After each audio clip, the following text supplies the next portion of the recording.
Welcome, everybody. This is Bart Sharp of Becoming Quantum Conscious on United Public Radio Network and UFO Paranormal Radio Network, 107.7 and 105.3 out of the beautiful city of New Orleans, Louisiana. And we are seen all over the world, way beyond New Orleans, thanks to the internet and UPRN, but also thanks to Roku, which we're now on Roku, so you can see us on television, and we're all so movie star good looking. So, it's just eye candy everywhere. And also you can see us on YouTube, Facebook, and other means. Just look at our website and see all of those at UNPR. And my name is Bart Sharp with Becoming Quantum Conscious. And I am still in lovely France, as I will be for the entire month of June. And it's amazing here. The reason that I come here is because of all of the power spots, all the sacred sites, the history. And this land is ancient, I dare say. If you want to be immersed in the divine feminine, this is the place. As a matter of fact, this is just an average day. I'm taking a friend out and about this week, and we went to Renly Chateau to be in the Church of Mary Magdalene, a great historical place, and it was also mentioned in the wonderful book by Dan Brown, The Da Vinci Code. And then we hopped across the valley and up this very steep hill, which my car almost got stuck, but of course, being an expert driver and tour guide, I did not get stuck. And we went to the caves of Mary Magdalene and went to these awesome caves of just ancient. I think they stem from the time of Isis, and I really believe Isis was worshipped here. And so then we saw that and went into the caves and meditated, particularly the feminine cave, which happens to be much like the shape of a yoni. It's very mystical and natural, yet looking peculiarly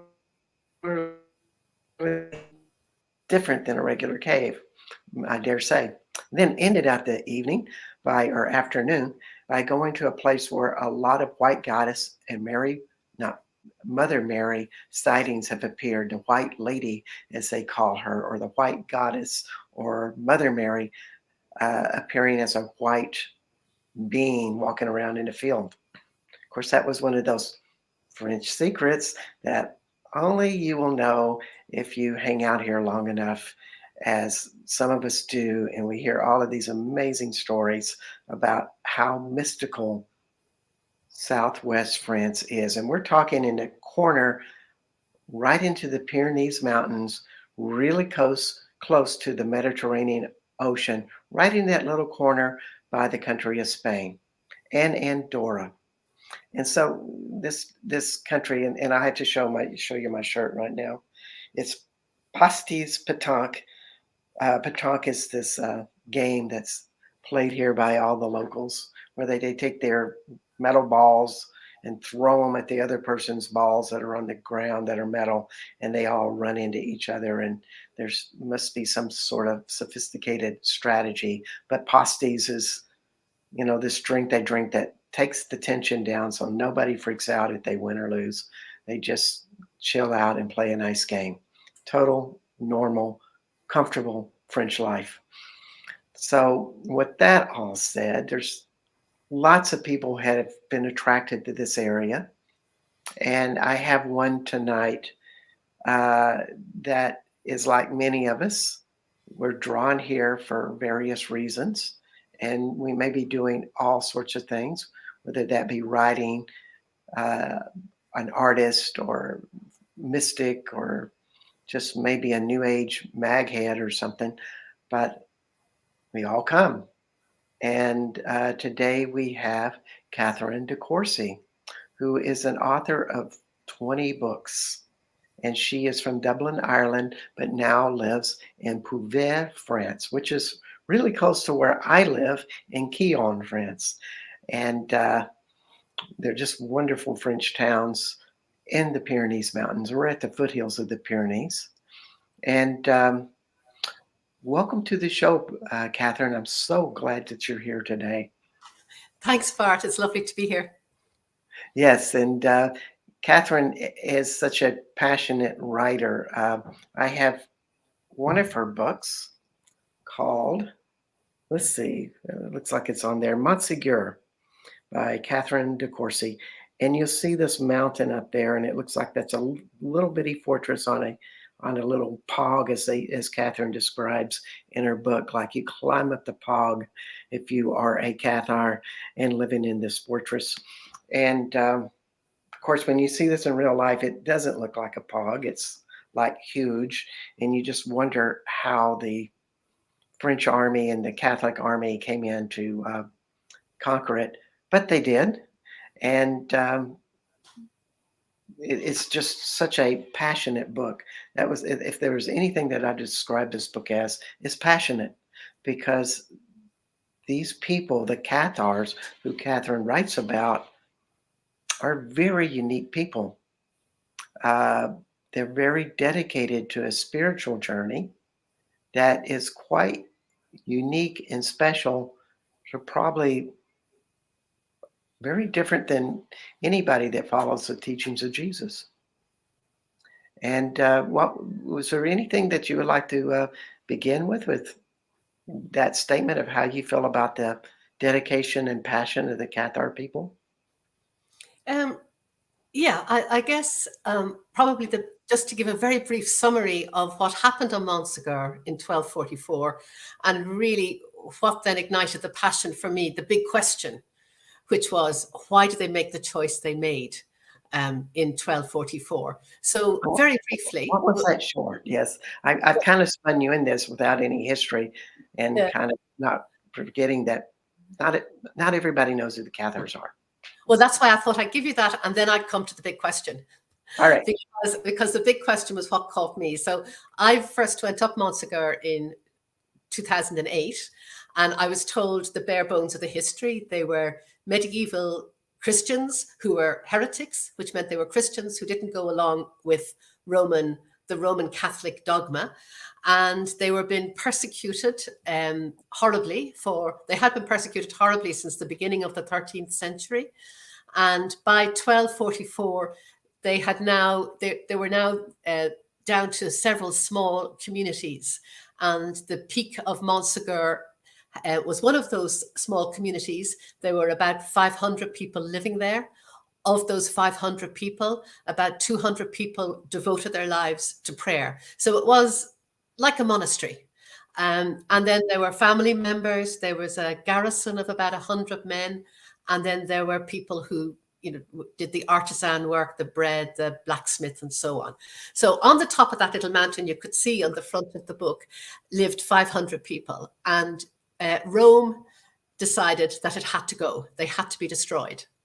Now, if you come to Montsegur, you will see it's this beautiful, isolated peak in the middle of a magnificent landscape, far away from everything and everyone. And why Rome would be bothered is one of those questions. Yes. And the one thing about Montsegur is you can see it from quite far away. So if you like, it was a beacon of light to people living in the region.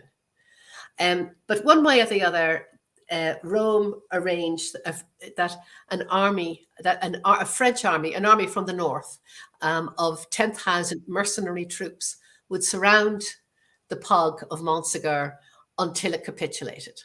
So for 8 months, the small community held out because of the layout of there's only one way up that Pog even today. It's a single track. So the small garrison of 100 men were able to keep this enormous mercenary army at bay. After 8 months, the French army broke through, and 2 months later, the community on Montsegur chose to surrender. And then in a very, this is where it gets really interesting, in a very unusual move, the French gave them a choice. They were given 2 weeks to put their affairs in order. And after those 2 weeks, if they agreed to submit to Rome and swear allegiance to Rome and accept Rome as the head of the Christian church on earth, they could go free and they wouldn't lose their property. They wouldn't lose anything. If, however, they refused to accept Rome, as the head of the Christian church on earth, they would die in a fire. And of that group of people, 220 chose to die in a fire. And that for me was the huge big question. Why? Why would you choose to die on a fire when there were several other ways out, human terms? And that's what started me on the big journey of writing that book, which took me into all sorts of places so that I could try and get into that question. It is. And I think people are still pondering that question today, and also being inspired with it, with such a dedicated group of people that believe deeply in a spiritual quest. And what I have learned of it is that there was a real equality between men and women, that they both read and wrote and read, or read and write. Why am I not getting that right? So I think we got that message across. So here was an educated people in general, and not only just the spiritual people or the people highly committed to spirituality. This was common amongst Cathar culture, which went from north of Toulouse all the way down to the coast. So we're talking a really big area. Big and powerful. They would have stretched all the way across northern Italy as well, Bart. And this is one of the things, because they were highly influential. It was the land of the troubadours, of courtly love, of music, of poetry. It was a prosperous time, a very prosperous time. The population was growing because it was warmer, agriculture was developing. And this part of the south of France was prosperous. And they had their own language, the language of the Occitan language. And their influence was spreading. As well as that, they were very tolerant people. They had Jewish communities living amongst them. And there were female leaders. So it was a time, they were a people that were as you say, well educated. And they did one of the things which the Roman Church couldn't tolerate, which is that they read the scriptures. And it was heresy to read the scriptures. So things that to the modern mind can't comprehend.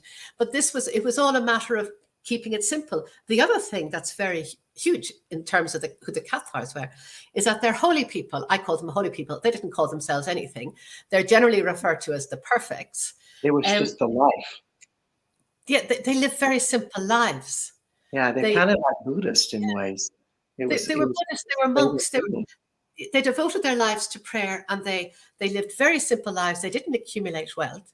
And around them, the Roman Catholic priests, God help them, tended to be not as well educated. And the larger centers of the church accumulated wealth. So it was an uncomfortable relationship between the people who followed a Christianity that may well have come directly from Jesus and Mary Magdalene, right back from the Gnostics, right back from the first century, in collision with a Roman church dogma. Yeah, and it must have been a little intimidating because the Roman Catholics made reading outlawed. I mean, there must have been so many things the Cathars were wary of that if found out, they would be going against church law, so to speak.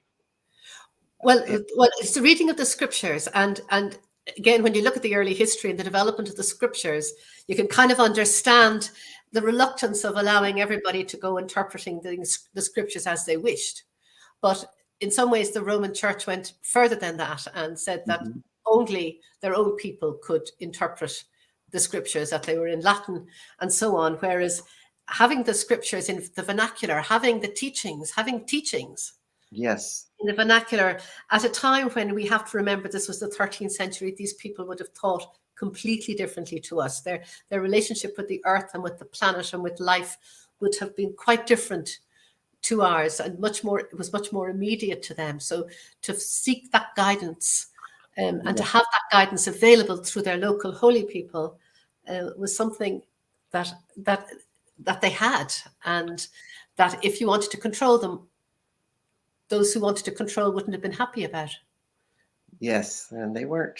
Mm. And independent, free-thinking minds are hard to control, uh, still today. So, they were such an inspiration on that level. But one of the things you bring up in your book, Massinger, a novel, uh, is that each Cathar, and this totally surprised me. And the more I think about it, the more profound I think this concept is that each Cathar had a stone that they carried and they prayed with. And I know you can explain it much more than me about what that stone was all about. Well, that's one of the really interesting things that emerged for me, and I first heard about it in 2008. And I was talking to somebody who would have a lovely mystical sense about her. And we were talking about Montsegur. In the course of conversation, she sort of said, "Oh, I think they had stones. I don't know. They all seem to have a stone, a personal stone." So I went and I Googled stones, and I found a page saying that the Cathars all held a personal stone. Hmm. And then the page disappeared. I never saw that page again, and I didn't imagine it. It's one of those sort of things that happened with me when I was writing this book. And then 3 years later, I went. Another person, another mystic, arrived in from an island in the South Seas, and he was visiting a family member here in the south of France, and I knew he could see things, and I can't. I don't have that kind of gift. And I said, "Oh, would you come up, Montsegur, and tell me what the story is?" Because I was this stage, I was working on the book, and I had no idea how hard the poor man was working. But he came up and he started to tell me with the layout of the mountain and what he knew nothing about it. He knew none of the history. He's a man who lives in a completely different world, and we were sitting on the top of Montsegur, and if you've been there, Bart, if you can Yes. imagine looking out over that beautiful vista of the valleys with the birds there. There's a family of blackbirds that lives over there, and we were just looking at it. I said, he started to tell me that, he said, "Oh, they all had a stone. And on that stone, they chose a holy person would help them find a stone when they were about 7 or 8 years old. They would go to a river or they'd go somewhere where there were Mhm. a good selection of stones. And the child would find a stone that they felt resonated with their own soul. And then that stone became theirs for life. And on that stone, over their lifetime, they would etch an image of their own soul. And Wow. as they etched, they cleared themselves. They were clearing away what they no longer needed. So when you mean etched, did you mean like they scratched and wrote or designed things on it that was their expression? Yeah, he said they all had a little metal tool and they carried a little metal tool. He described the Wow. little metal tool to me, and it was just literally a scratching, probably like a nail, except that it was probably more specific. And they'd scratch in, probably a not very, and I think, as he said, because he's quite funny, and he said, "Oh, some people did a beautiful stone, some people couldn't do anything nice," but it wasn't. It was up to the it was always the individuals. And he said to me that there were strict rules. These stones were very, very precious to the person, and there were strict rules that you never swapped it, you never gave it away, you never you didn't bury it, and that when you died, somebody would take your stone, a holy person would take your stone and place it somewhere on the earth in remembrance of you. Mm. And he said that these stones were so precious, but he said, and I said to the Inquisition, not no, particularly as we know. Oh, I should have mentioned, for those not knowing the history of the Cathars, the Inquisition was established 11 years or 12 years before the siege at Montsegur, specifically to get rid of the Cathars. So they did exactly what we know the Inquisition did, which went into the villages to find out who was who, what was what, and get people to confess or to renounce or to submit. And Yes, and yes. some of And just those to Inquisition. distract you about this a little bit, I want to stay on the stone because Oh there's yeah, so I'm much back to that yet. more. But there was, how many people do you think were killed as Cathars during this genocide? Everybody has different numbers. I just wanted your opinion. Well, there's I would never have added it up as such, Bart. That there were, there were awful stories where we have documentary evidence of what happened, obviously at Béziers, where the Archbishop said that they killed 20,000 people on Mary Magdalene's feast day in 1209, the 22nd of July, 1209. And then they went on to Minerve and they carried on through. This is now during the Crusade, which was part one of getting rid of the Cathars. So by the end of the Crusade in 1229, thousands of people had been killed, hundreds, thousands. I mean, they're very well documented. There were very well documented situations. So people would have died in the battles, but people were executed as well. But then you had a situation, and it's only human, that if that's the choice given to you and you've got a family with children, and what choice what is your choice? So the Inquisition was to do the good old-fashioned hearts and minds job. They were now moving in on just bringing people around to submitting to their way. And I said to my friend on the mountain about the stone, I said, surely the Inquisition knew about the stone. Surely this is something, because inquisitors would have come. Some of them would have been raised as Cathars. And he said it wasn't really until quite late on into the early 14th century that they registered that these stones were significant. You told me in a conversation that there were stones in the museum at Montségur. Is that correct? Yes, yes. And again, you see that I'm working with mystical information. As a historian, I have to qualify this. So there are stones there sitting there looking beautiful. And years ago, I had taken photographs. And just when I was doing these little clips I'm doing for my website, I sent the stones over. I sent a photograph to my informant to say, could you please read these stones for me? And he did. And he had additional information about how one of the stones was actually had been a swapped stone deliberately, that there had been a movement or a shift in the person, and they got a new stone. So there's more to be found out. And I'll tell you something else, Bart, that's really quite interesting. Yes. It's possible that that's the stones relating to the Cathars have been found on Skellig Michael out off the west coast of Kerry. Because some stones there were found by archaeologists that were placed in a certain way. And they asked me about it, and I think and I sent them to my informant to ask him what he thought, and he identified several of the stones as having a Cathar energy about them.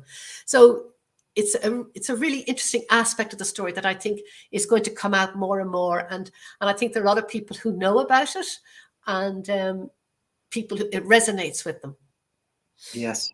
I think it's a good lesson for people in today, is that to find a spirituality that you can practice that nurtures and expresses something internally inside of you, as opposed to seeking something externally as a guide. And that was such a beautiful thing about the Cathars, is their autonomy. And the stone just really expressed that. We have a comment, and I just wanted to mention before I say the comment, we are on United Public Radio Network and UFO Paranormal Radio Network, 107.7 and 105.3. And we're also on Roku, Facebook, YouTube, and other means. And we also have Carrie Langdoch with a comment. She says, I think the age of 7 or 8 is highly important. That is the age that the ego mind starts forming more solidly, and we shift from deeper primary heart truth consciousness. So a stone would help remind them not to lose that heart and soul as their primary identity. Wow, that's beautiful, Carrie. And it really describes a lot what you're saying, that they are developing that, and it grows. And your character in your book, the lead character, a friend of mine and I were talking, yes, Esme, we're talking about this book, and we were just reflecting on, that, yes, it goes to a sad conclusion, but there is such strength in the book, and so much of it is expressed through the character of Esme. who is a young girl in the book, and she is right in the middle of it, learning, making mistakes, growing, and being led by something much greater than her. Is a great uh, expression, great character. Just see that, and Carrie is a fan. Love you both, and so happy to see you together. Uh, uh, I don't get that last word. My French is not as good as it should be. Um, I wanted to ask you a question because the Cathars are such. I always think of it as a more feminine-based religion or feminine-based practice. Excuse me. It probably steered away from religion, so to speak. Uh, what are your reflections about Mary Magdalene, and did she have any influence? I know this is, I mean, we really don't know. This is 2,000 years ago, and everybody has their own stories with Mary Magdalene, and there's not a lot of history, but we pull information together, and I wanted to see what you felt. Well, there are a lot of clues. I would think. I would say. It's when you look at the early history, which is what I'm doing at the moment, the early history of Christianity, and you look at the Gnostic texts, and you look at how Christianity itself evolved, and you realize that in the first and second and third century, really until it became the official religion of the Roman Empire, Christianity was there was a purity about it. It was a personal journey. It was working with the words of Jesus. And I think very definitely, I think at this stage, it's generally agreed that Mary Magdalene came to the south of France, that she brought the teachings of Jesus with her. And my sense when I was working with the Cathars and the community on the top of the mountain, because they are more special. The mountain itself is more special than we can imagine. And the community itself is more special and more spiritual than we can imagine. And to try and trace it through straightforward history in some ways would never do. I think we had a little blip there.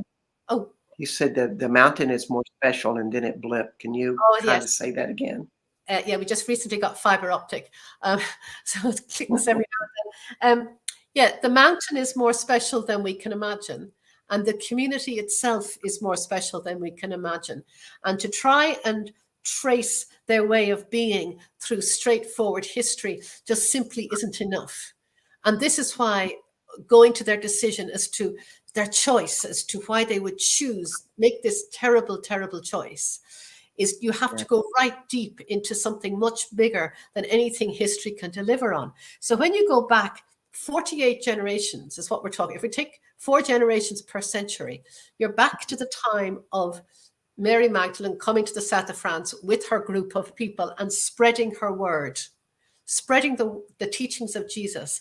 And in one of the Gospels, is it Thomas or Philip or John? One of those Gospels anyway, when the apostles are getting nervous about spreading the word of Jesus after the resurrection, and she says, look, get on with it.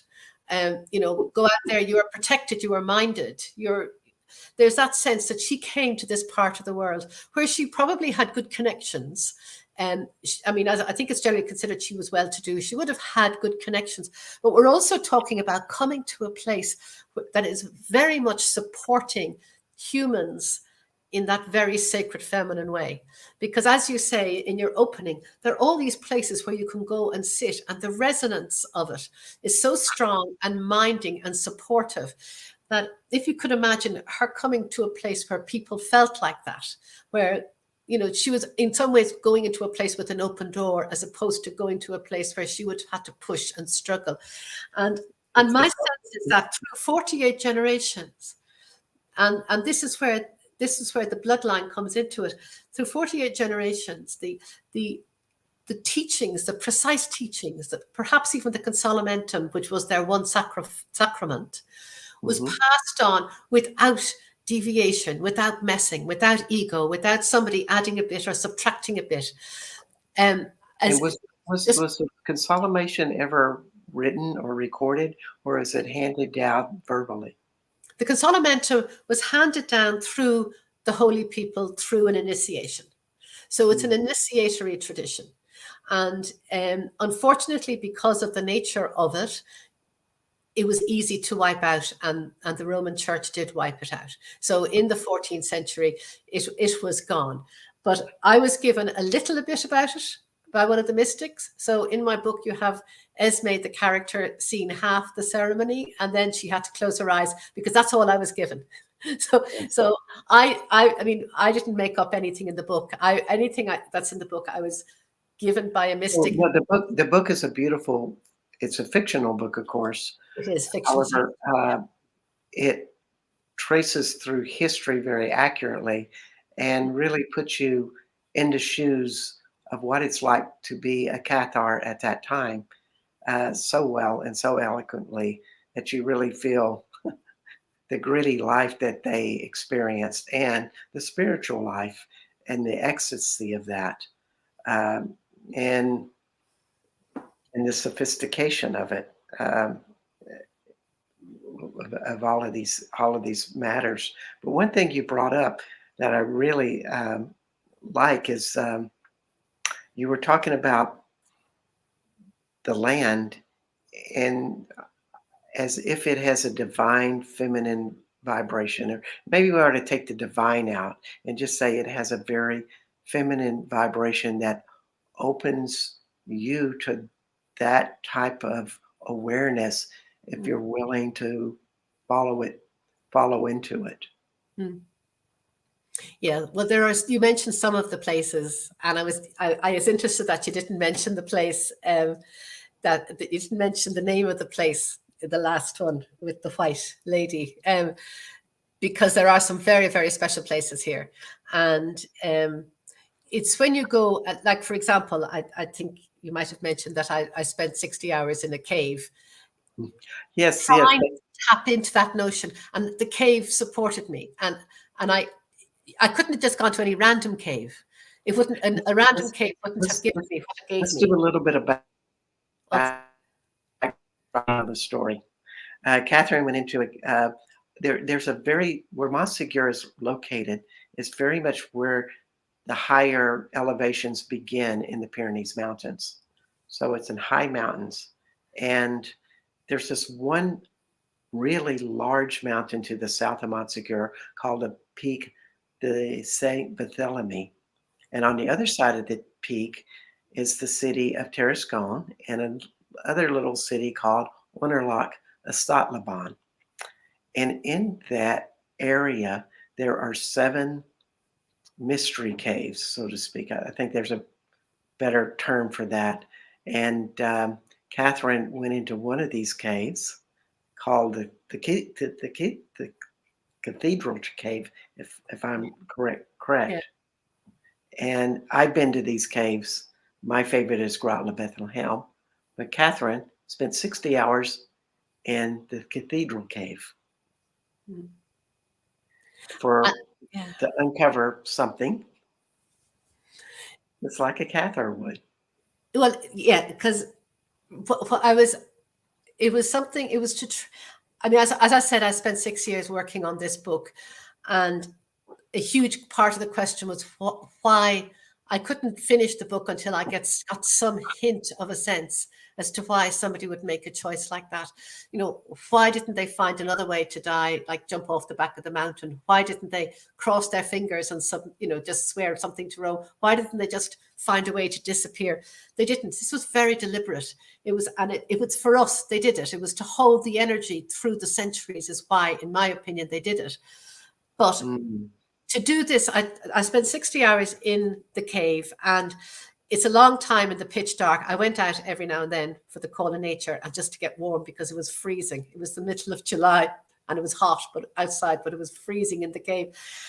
But at one point I woke up in the cave and I got this extraordinary sense of the oneness of my heart, just the strength of my heart, the perfectness in my heart. And it was a sensation so powerful and so real. And I feel that if they had that, if they knew that of themselves every minute of every day, because they devoted their lives so to prayer, if this is what they knew, to hand that away to somebody was to give away something far more than their earthly single life. It was to give away something so deep and so rich that they just simply couldn't do it. It was to condemn themselves to an eternity of awfulness, as opposed to holding what was true to them and sacrificing this one lifetime of many to hold this power in their heart, true and pure. And when I got that sensation, and I got that in the cave, and I know the cave, I wouldn't have got that even sitting 60 hours in another dark cave. I wouldn't have got that. I know this cave because I've been back to it, and it's got a lovely, lovely, lovely sense of it. There's a lovely sense. You just completely relax into it, and you can hear the rocks moving. It's got something about it. And those caves are so special. Yeah, they are. And it's for me, it's connecting into the deepest of the deepest lights that opens you up to an infinite source, and it's always there for you. It's always your light. And if your whole culture practices what does your heart tell you and how deep you can go, just imagine what the collective consciousness of that would be. I always like to think of those caves as kind of the shadow side or the underbelly of the Cathar culture, whereas the Montsegur side was what was seen by the rest of the world. I mean, the little mountain, as you drive along the highways in this area, you'll see this little pog pop up in the mountain landscape with a little fortress on top of it, just like this.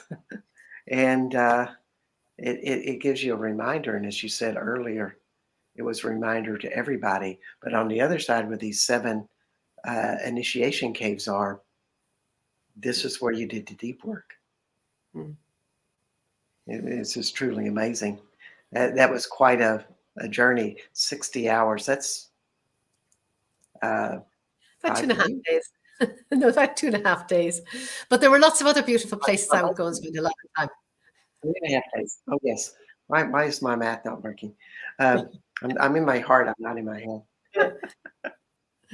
Yeah, but then there's also, the labyrinth, there's Galamoose. There are all these wonderful, beautiful places where Yes. they're full of joy and life and birds and butterflies and rivers and everything. And it's all what it's about. And it's just the beauty of this area is being able to sit and be and listen. And that's where you get a sense of a people who, as I say, lived in a completely different time to us, so different. But it was, being at one with the world, but one of the feminine, if the earth is the mother earth, being at one with mother earth and knowing who they were, and then following, the Cathars followed the teachings of St. John. They had the Lord's Prayer. And I do believe that the teachings of Jesus and of Mary Magdalene and of really, in some ways, I suppose, the Gnostic tradition, but it was always, and I mean, this is in the Roman Catholic tradition as well. If you look at St. Anthony, the 3rd, 4th century saint, St. Anthony, he was one of the Desert Fathers, and Galamoose is dedicated to him. Bart, Yes. you will know Galamoose really well. Tell you a little bit about the Hermitage Galamoose. Yeah. For those who do not know, it was founded in the 3rd and 4th centuries, probably much more ancient than that. Yes. And a cave that they put a church in, and still there's a church there today in this cave that's at the end of a gorge that is unbelievably gorgeous. But the light in that cave, and I'm talking about the energetic, spiritual light, is overwhelmingly powerful. Very powerful. And St. Anthony, who was one of the great saints, early saints of the Roman Catholic tradition, he said, you reach God through your own heart. And of course, he was speaking before it became the official religion of the Roman Empire.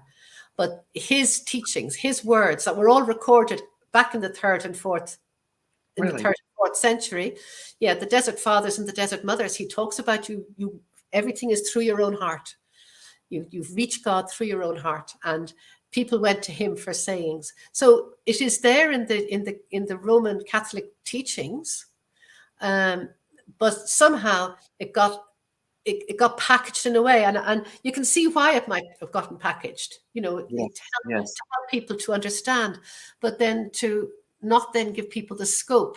And having been raised in the Roman Catholic tradition, for which I'm now grateful for, but it was very tricky, it was very dogmatic, and everybody, at least so Yes. many of my generation, simply moved away from it. And then something You forced were us a back. good Irish girl You're what? practicing Catholicism in Dublin. Oh God, yeah. We can only imagine living up. And educated by the Dominicans extremely well too. Yes, and I think it's one of the basic teachings of Jesus that is often forgotten. One of the things that he brought in is the heart consciousness. That's what we trust. Before that, I don't. I just wonder how they expressed love through the heart, if it was even there. And this is a concept that the author Richard Rudd, who wrote the Gene's Keys, expresses that was Christ's greatest message, was heart consciousness. Mm.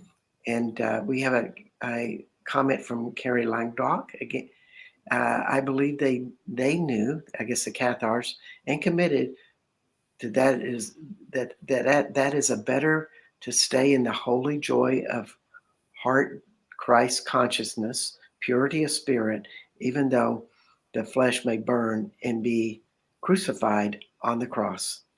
And that's so much happened, particularly in Montsegur. Well, I think when you sit into the people who were on Montsegur, and these were people who were very devoted. They devoted their lives to prayer. So they were very holy people, and they were holding a pure, if you like, this is now moving beyond our three dimensions. They were holding an energy, a pure Christian energy for us all. And we also know that they used astrology and that they chose their day. And astrologers have written about the day that they chose, the 16th of March, 1244, as a time when they will be back in 777 years and 800 years. Now, they will be back now with their story, which is there. So the energy is there for us to reach and to reawaken. And this is why we use the word transformation.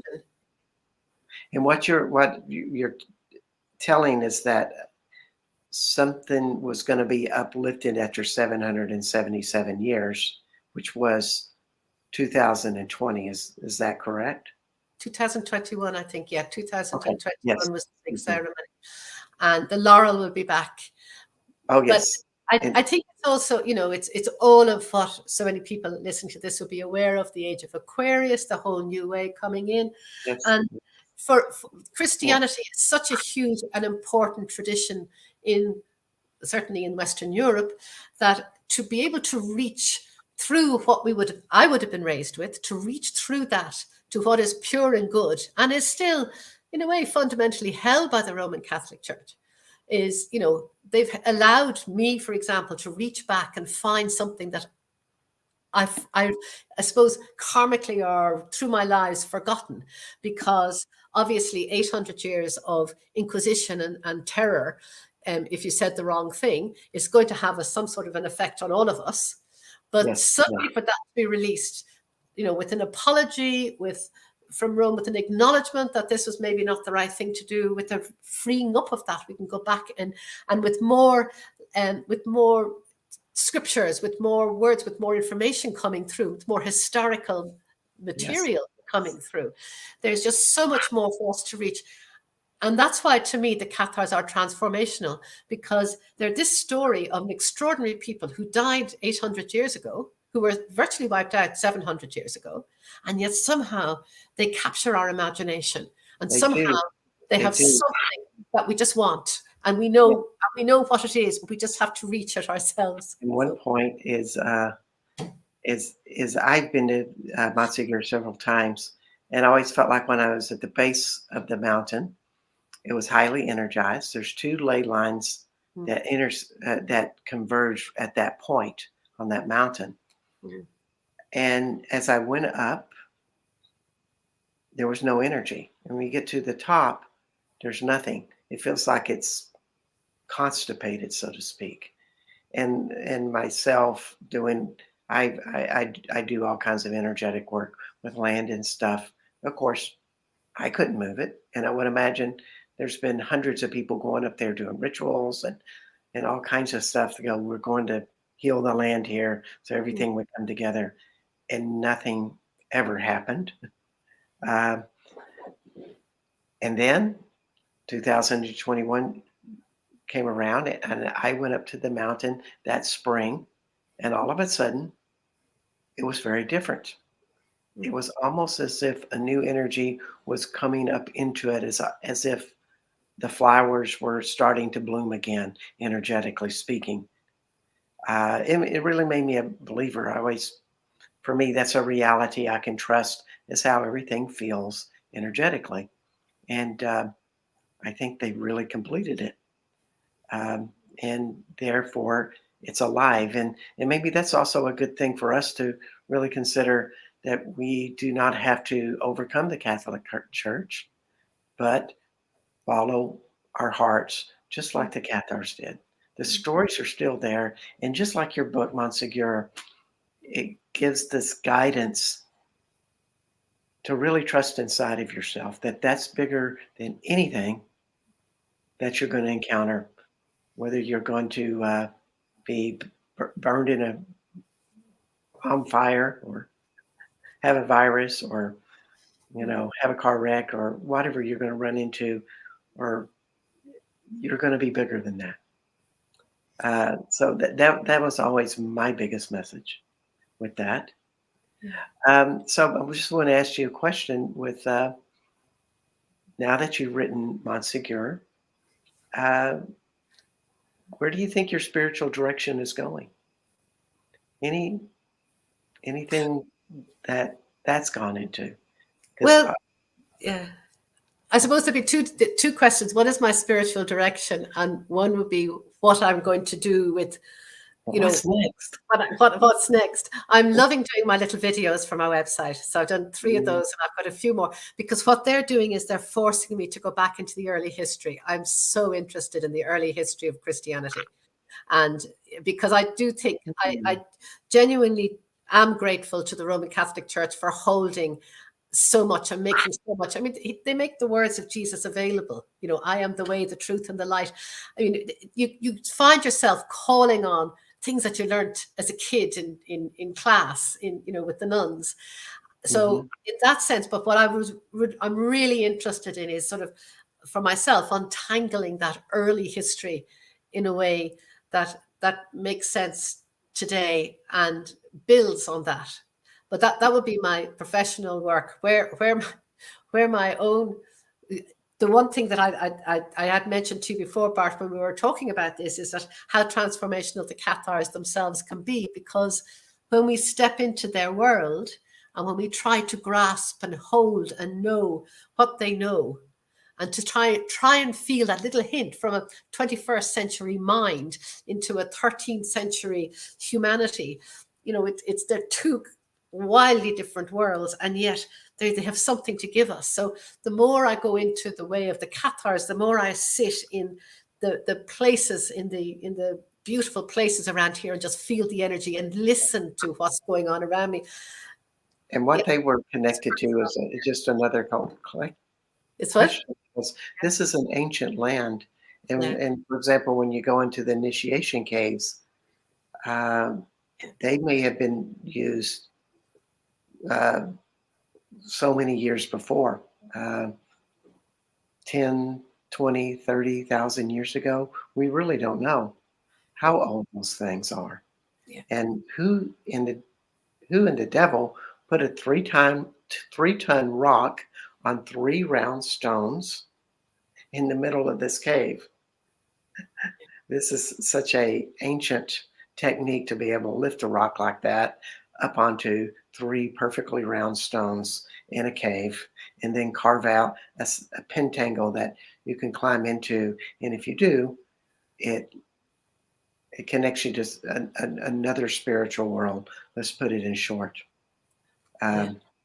So Yeah. that's what that to me is part of the Cathars world, is to go deeply into that, because this is one of their most sacred caves. Yeah. And Uh, it's ultimately into balance is what we're all, in ourselves, in our communities, is going into the balance of the masculine and the feminine, of the sacred, yes, whether it's sacred, divine, masculine, feminine, and to find that balance. And in some ways, that the Cathars would have had a strong sense of the balance, certainly a strong sense of that feminine, that sacred feminine, that you know yes. was in conflict with the good old fashioned Roman Empire way of doing But things. maybe they used her divine masculine, but just to get the job done, like plow the fields, you know, mine for silver, and do those practical things that move us. But yet they did not choose to do it in aggression, because I never read any stories that they actually had conflict with the Catholic Army. No, so conflict would be the wrong word, but no, they weren't the ones with the. They didn't. It wasn't. They didn't start the fight at all. Yeah, yeah, not at all. And they stayed in this secret hidden world in southwest France. Mm. There's so many secrets in the Pyrenees. We certainly don't know them all. I just learned a new power spot this last week in Quiza, of this, what would you call it? A, uh, a portal stone, like in Ireland, when you have one stone, flat stone, and three stones underneath it. A dolmen. A dolmen, yes. Yeah. And it's right outside the town of Quiza along the Odd River. Oh, It's like, where have you been all my life? Uh, and it's kind of hidden in plain sight. If you're a Facebook friend of mine, you can find it on my Facebook page. So they're just everywhere here, uh, of all of these magnificent places that are very connected. Um, so just just want to ask you another just off the wall question. Renly Chateau, reflections to share with those about the world famous church, Renly Chateau. Sorry, you just broke up there a little bit to share my thoughts. I love Rennes le Chateau. I remember listening to a talk by the late Henry Lincoln about how Rennes le Chateau, using sacred geometry, he used the local 6 inches to the mile sort of maps to create the sacred geometry of the geometry of the region. And he said Rennes le Chateau, with the 5 mountains around it, created the shape of Venus. So Wow. Rennes le So Chateau. would that be Bugarash, the Bazoo, Cardew, those I'm mountains? not sure. I think it's all on his website. I was Mm, eavesdropping in a lecture he was giving to a group, but it just resonated me because I yeah. love the story of Rennes le Chateau, the church with the stations of the cross, all the messages, all the signs, and there's a lovely sort of an industry around it. But there's something so special there, particularly at night. It's just got It a is. It is. magic. It's only 10 kilometers from my house, and I drive up there all the time, Yeah, and sit and there's these big beacons of energy that come out of the land if you're sensitive enough to feel them, yeah, and just to feel it penetrate your body mm, as well as the church. yeah. It's just amazing. And wow, here we are on United Public Radio Network and UFO Paranormal Radio Network, 107.7 and 105.3 with Catherine de Courcy. And also, you can catch these shows on Roku. And Catherine, I just really appreciate you being on the show today. Um, just a wonderful. If there's anything I could describe about you, it's enthusiasm and just love for this culture and this land and these people. Uh, and you get this all in your book, Monsieur, about that. So it's really a great read. Um, I'm reading it my second time just to get the feel of it again. But it's a wonderful journey to take off. So I'm hoping you have another book in you like this, personally. I'd love Uh, another. We'll see what happens. yeah, yeah. So any parting words? Um, no, but I'm just very grateful to you, Bart. It's been lovely chatting with you, and it's just I just love living around here and meeting all of the people who come and go from here and gather here, particularly in the summer. It's a very nice. It's just a lovely atmosphere. And I just would say one thing about my book in that there is a bit of violence, but I've kept it to an absolute minimum because sadly there was violence towards the Cathars, but I've tried to put in the hope and the joy and the love of the people, make that the Yeah, dominant thing. yeah. It'll never make American television. It's not violent enough. So I think you're good with that. That's a compliment. Yeah. And we had one past thing is Carrie Languedoc was asking, did you publish through Astara Yeah, Flower the Star Press? Flower Life Press. I did, yes, in America. Yeah, yeah, she Okay. published it for me. Yes, I was All right. delighted. And you Yeah. can also get all of this on Catherine's work on Amazon and other things. So check her out. Just Google her up and you'll find her. And thank you so much. We're going to Thank have to go, and we'll see you on next Wednesday with Becoming Quantum Consciousness. My name is Bart Sharp on UPRN, UFO Paranormal Radio, and Roku. Thank you so much. Bye bye.